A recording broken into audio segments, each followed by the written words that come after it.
You know, when you think about it, the 20th century was just wild, a real whirlwind. And for the United States, wow, it was a true crucible. 100 years of global war, economic collapse, and massive social change that basically forged the country we know today. So how did that happen? I mean, how did the U.S. go from being relatively isolated to a global superpower? And what kind of trials did it face to get there? That's the incredible journey we're going to trace. So, how are we going to do this? Well, our guide is actually something pretty cool, the official US Civics test. Yeah, the questions on this test, they're like a roadmap to the events and people that America itself says are essential to its story. It's kind of like a national highlight reel, and we're going to walk right through it. All right, let's get into it. Part 1. Our story kicks off in a period of just intense upheaval. We're talking about the first half of the century, a time defined by 2 world wars and an economic catastrophe that really shook the nation to its very core. Just take a look at this timeline. The pace of change here is absolutely staggering. I mean, think about it. In just 25 years, Americans were sent to a world war, women finally won the right to vote, the entire economy imploded, and then the country was dragged into another global conflict. Every single one of these events radically changed American life. Okay, so let's start with that first big test, World War I. For a long time, the U.S. was determined to stay out of the Great War raging over in Europe. So what was it? What finally pulled America in? Well, the civics test points to 2 main reasons. First off, Germany started attacking American civilian ships. That made staying neutral pretty much impossible. And second, there was a clear reason to get involved, to support the Allied powers, that's England, France, and Russia. This was it. This was America's big, dramatic entrance onto the world stage.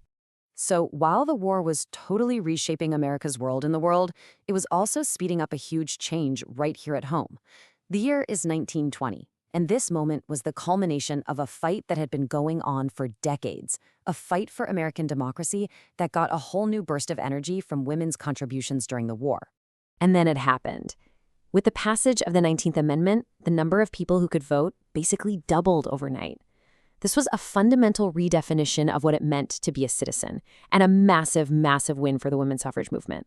But all that optimism of the Roaring '20s, it came to a sudden, brutal end. The Great Depression wasn't just some downturn. The civics test itself defines it as the longest economic recession in modern history. And it all kicked off with that infamous stock market crash in 1929. So who had to steer the country through this absolute economic disaster and the World War that was just around the corner? It all fell to one man, Franklin D. Roosevelt. He would go on to become one of the most defining figures of the entire century. And just as the nation was starting to get back on its feet, the world was once again plunged into war. And, just like before, the U.S. tried to stay out. So what was the final straw this time around? The answer is crystal clear. The surprise attack on Pearl Harbor by Japan. This was a direct attack on American soil. It completely unified the country and launched it straight into World War II, fighting with the Allies against the Axis powers. Okay, so after the U.S. emerged victorious from World War II, it walked into a totally new kind of global fight. This next era was really defined by 2 huge conflicts happening at the same time: a Cold War against a new enemy, and a powerful struggle for equality right here at home. The new rival on the world stage? The Soviet Union. And this is where it gets really interesting. The main concern for the United States was the spread of communism. They were worried that this rival system could gain a foothold in a world still recovering from that massive economic collapse. Now, this 50-year standoff, this Cold War, it never exploded into a direct, all-out war between the 2 superpowers. Why? Well, the nuclear stakes were just way too high. So instead, this ideological battle was fought in other ways, often through brutal proxy wars in different parts of the world. And that brings us to Korea and Vietnam. The reason the U.S. fought in these major wars is the same for both. According to the civics test, it all came down to one guiding principle: containment. The goal was to stop the spread of communism. Now, at the exact same time this huge global struggle was going on, a deep moral battle was happening inside America's own borders. We're talking about the Civil Rights Movement, which fought to end the system of racial discrimination and segregation. And right at the heart of this movement was a leader whose name is now just synonymous with the fight for justice: Martin Luther King Jr.